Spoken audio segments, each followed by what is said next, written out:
Hilary, Swank, Alan Ritchson, thank you for being here. The two of you play obviously the lead roles in Ordinary Angels. Hilary, I want to go to you first and tell me what initially drew you to this story. Why did you want to be a part of Ordinary Angels? Well, it's certainly a story that if it was fiction, you wouldn't have believed it.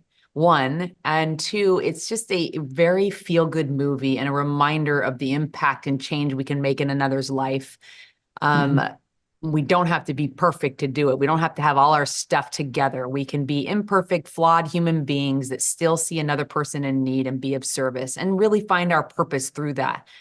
It also deals with issues of organ transplants and how important that is and how that saves lives, debilitating medical debt and how there's people out there who can help with that. And then the richness of what you talk about what Ed, tell you share that too. It's beautiful how you talk about Ed. I mean, I obviously talk about it from Sharon's point of view, but Yeah, Ed being a very real guy with little resources and little wherewithal to ask for help, really Mm.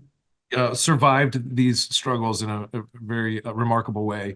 And to see that come to life on screen, it serves really as a good reminder that we all need help. We all have the capacity within us to help others. And I think we walk away from this film inspired and feeling like, what can I do to serve my community and those around us that are in need? Yeah, yeah, for sure. There are aspects of this story that are resonating with me personally because we're going through a lot of these things in my own family right now and dealing with transplant and illness and all that stuff. And Alan, I want to ask you, you've been open about your faith, and John Gunn has said that this movie is really a call to action to the church. Talk a bit about that, about how maybe this movie has challenged or changed some of your own perspective on these issues. That's a big question. That's a big question. I mean, look, there's a lot of polarization right now and divisiveness, and I think a lot of Yeah. that sadly comes from the church, which is oftentimes far more focused on how vitriolic they can be towards one another, or how they can ostracize certain groups, make out groups or monsters of others. And Mm, this film rewrites the story and brings us back to the call that's placed on our lives as Christians, which is that there is a way, and that way is peace. We're called to be peacemakers. We're called to serve one another. We're called to be cities on a hill and lights to others. To be the salt that flavors each other's lives. Like that. That is the call, and that's what you see happening in this very broken toy that Sharon is. And I think if we spent just half the energy that we do picking people out to go like they don't fit, they're not part of the church, they're the enemy now, and instead found those people that are, just aligned ourselves with those people that are like Sharon, who's very broken, but mm. doing the good work that Christians are called to do by just helping in whatever way she possibly can.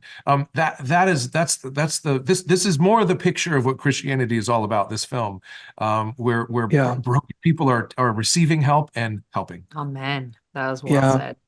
Well, I want to ask you as we're wrapping up, Hillary, about your own father's story and the experience you've had in your life. How have you drawn on some of that to tell this story, to play your Oh, character? well, what I was saying just previously with someone else was the fact that my dad was an organ transplant Mm, recipient. He got a lung, and I'm sorry for the struggles your family's going through, and I hope they receive the organ that they need to save their life. It is truly life-saving, and when people make that choice. And so um, I feel like my dad, I did this movie 5 months after he passed, and I really feel like he sent me this story. I feel like this is the movie that he would have been the most proud of my entire career that I was a part of, because of the act of service and the beauty behind these humans who got a second chance, and it's just a lot of what he talked about.